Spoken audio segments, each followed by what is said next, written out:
Hi guys, welcome back to the Laravel interview series. इससे पिछली video के अंदर हम काफ़ी सारे अपने पॉपुलर क्वेश्चंस को डिस्कस कर चुके हैं और आज भी हम बहुत अमेजिंग क्वेश्चन को डिस्कस करने लगे हैं जो सीनियर से अक्सर पूछा जाता है। ठीक है, ये क्वेश्चन सीनियर का है, जूनियर से हटके है, ये सीनियर और इंटरमीडिएट से भी पूछा जा सकता है और बहुत पॉपुलर क्वेश्चन है ये वाला भी।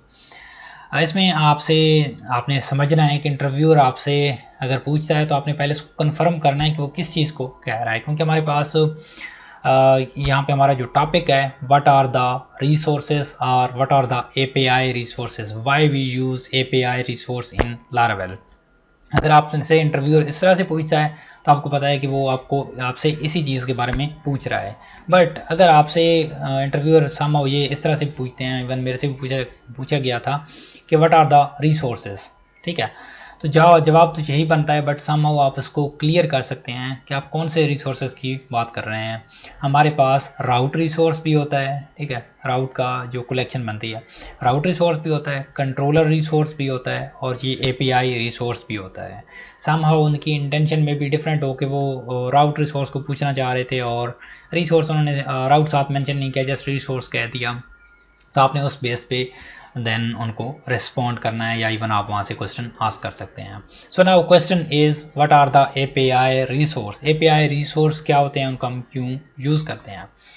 तो यहाँ पे ये लार्वल 11 की डॉक्यूमेंटेशन है, बाकी जितने भी वर्जन्स हैं उनके अंदर भी सेम ही है। ठीक है, अब लार्वल 11 के अंदर what are the API resource, API resource हम क्यों यूज़ करते हैं। बेसिकली इनका जो मेन पर्पज़ है वो ये है कि जब भी हमने एपीआई किसी को देनी होती है, अपनी एप्लीकेशन से एपीआई जनरेट करके किसी और को, थर्ड पार्टी को देनी होती है, उस टाइम पे हम एपीआई रिसोर्स यूज़ करते हैं।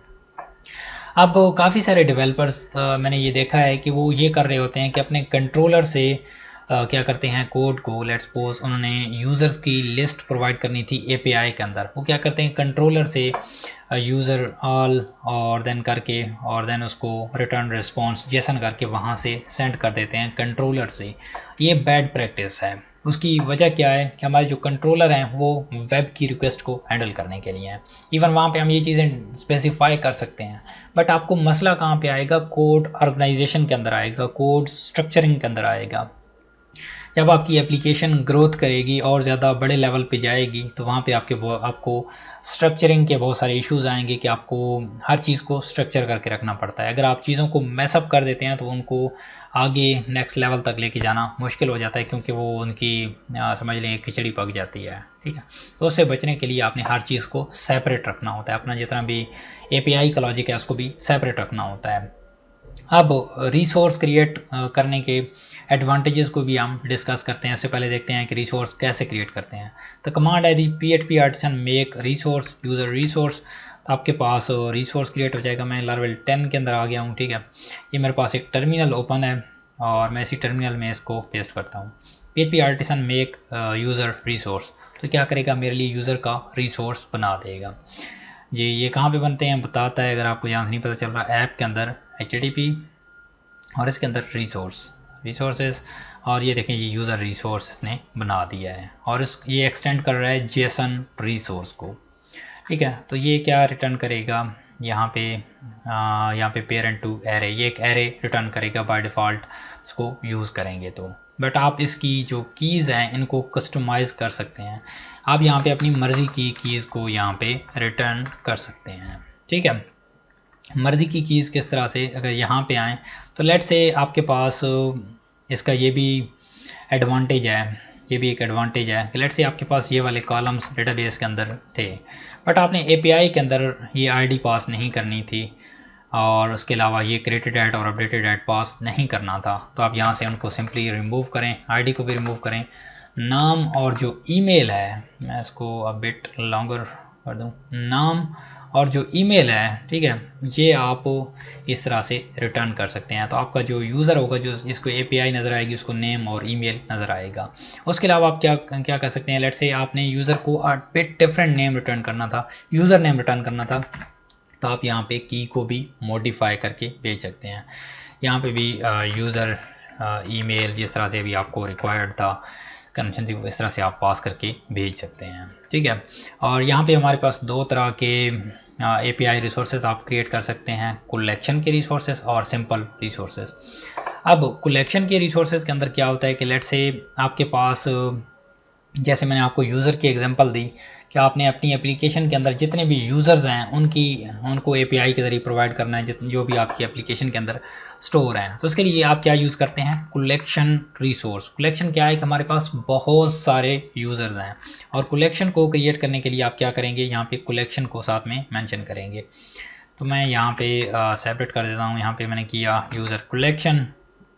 देखें जी यूज़र हमारे पास क्रिएट हुआ। वैसे आप यहाँ पे यूज़र रिसोर्स साथ में इसके भी मेंशन कर सकते हैं, बट जो लारावेल है यूज़र रिसोर्स एक सिंपल को मेंशन करता है और इसको कलेक्शन के साथ। और यहाँ पे जी रिसोर्स कलेक्शन अब इसको एक्सटेंड कर रहा है रिसोर्स कलेक्शन को। तो कलेक्शन का मतलब क्या होता है कि हमारे पास बहुत सारे यूज़र्स हैं जिनको हम रिटर्न करना चाहते हैं।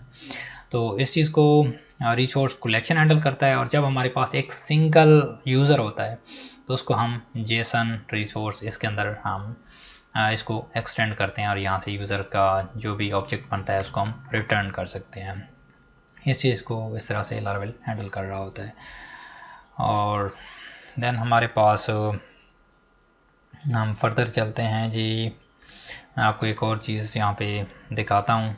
यहाँ पे लेट से आपने अपने पेजिनेशंस वगैरह ऐड करने थे तो आप इवन यहाँ पे अपने ये रिलेशनशिप्स को भी कॉल कर सकते हैं। लेट्स से यूज़र का एक रिलेशनशिप था पोस्ट के साथ, तो आपने यहाँ पे पोस्ट के काउंट सेंड करने हैं। तो आप क्या कर सकते हैं यहाँ पे दिस, और जो यूज़र मॉडल के अंदर पोस्ट का रिलेशन है उसको आप इस तरह से कॉल कर सकते हैं दिस पोस्ट। और देन जो भी उस पर आपने ऑपरेशन परफॉर्म करना है वो चाहे इस तरह से कर रहे हैं या जिस तरह से भी डायरेक्टली अगर आप काउंट कर सकते हैं जिस तरह से भी आप उसको कर सकते हैं। तो आपका जो दिस और देन इस तरह से आपका जो रिलेशन होगा वो अवेलेबल हो जाएगा। ठीक है, तो this is the way why we use resource. और देन आपने जब इसको कॉल करना होता है, एक रिसोर्स बना लिया, इसको कॉल करना होता है, आपके पास बहुत सारे यूज़र्स हैं तो आप क्या करेंगे, यूज़र या कलेक्शन, या in this case we did this user. ठीक है, तो आप क्या करेंगे यूज़र और देन उसके बाद यूज़र ऑल उसको पास करेंगे। तो ये क्या करेगा, इसके लिए इसको जेसन रेस्पॉन्स के अंदर कन्वर्ट करेगा। ये यूज़र ऑल क्या करता है, हमारे पास कलेक्शन रिटर्न करता है, राइट। और ये यूज़र कलेक्शन आप इसको कॉल करेंगे तो ये क्या रिटर्न करेगा, जेसन के अंदर इसको कन्वर्ट कर देगा, जिसके लिए हम इन API को मेन पर्पज़ होता है हम यूज़ करते हैं। और API का आपको पता है कि वहाँ पे जेसन रिस्पॉन्स ज़रूरत होता है, तो वहाँ पे जेसन रिस्पॉन्स पास होगा। एक और बहुत बड़ा एडवांटेज है जो फ्रंट एंड डिज़ाइनर के लिए बहुत ज़्यादा हेल्पफुल साबित होता है, तो यहाँ पे अगर मेंशन है तो मैं आपको दिखाता हूँ। हाँ जी, यहाँ पे एग्जैक्टली वैसे मैं, हाँ यहाँ पे मेंशन है। ये वाला बहुत बड़ा एडवांटेज है फ्रंट एंड डिज़ाइनर्स के लिए, जिसकी वजह से हमें API रिसोर्स करने का फ़ायदा भी होता है।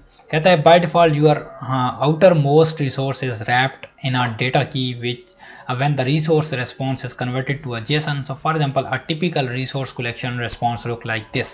जब हम अपना response बैक करेंगे फ्रंट एंड को, तब फ्रंट एंड इंजीनियर को ना इस तरह से अगर चीज़ें मिलेंगी, इस तरह से, ये इसको स्किप कर दें, इस तरह से मिलेंगी तो उसके पास एक प्रॉपर की नहीं है जिससे वो वैल्यूज़ को गेट करे और देन इनर एलिमेंट्स के अंदर जाए। ठीक है, तो हम उसको एक डेटा प्रॉपर्टी के अंदर जेसन रिसोर्स उसे यहाँ पे इस तरह से बाइंड कर देता है जेसन उसके अंदर। तो जेसन के अंदर उसे इस डेटा प्रॉपर्टी के अंदर रैप करने से उसे क्या एडवांटेज मिलता है कि वो डेटा को कॉल करके पहले ऑब्जेक्ट को भी गेट कर सकता है, दूसरे ऑब्जेक्ट को भी गेट कर सकता है। तो उसके लिए जो ऑपरेशन परफॉर्म करना होता है वो ईजी हो जाता है, रेदर देन कि वो मैनुअली उन चीज़ों को फाइंड करे और देन उस पर ऑपरेशन करे।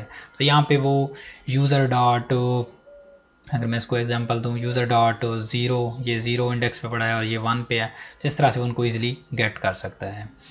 और यहाँ पे अगर आपने जेसन रिटर्न नहीं करना होगा तो जेसन विदाउट रैपिंग करेंगे तो वो जेसन के अंदर उनको रैप नहीं करेगा। ठीक है, तो ये देखिए हमारे पास पेजिनेशन के केस के अंदर है। जब आप पेजिनेशन को इम्प्लीमेंट कर रहे होते हैं तो यहाँ पे आप इस तरह से अपने लिंक्स वगैरह भी जनरेट कर सकते हैं।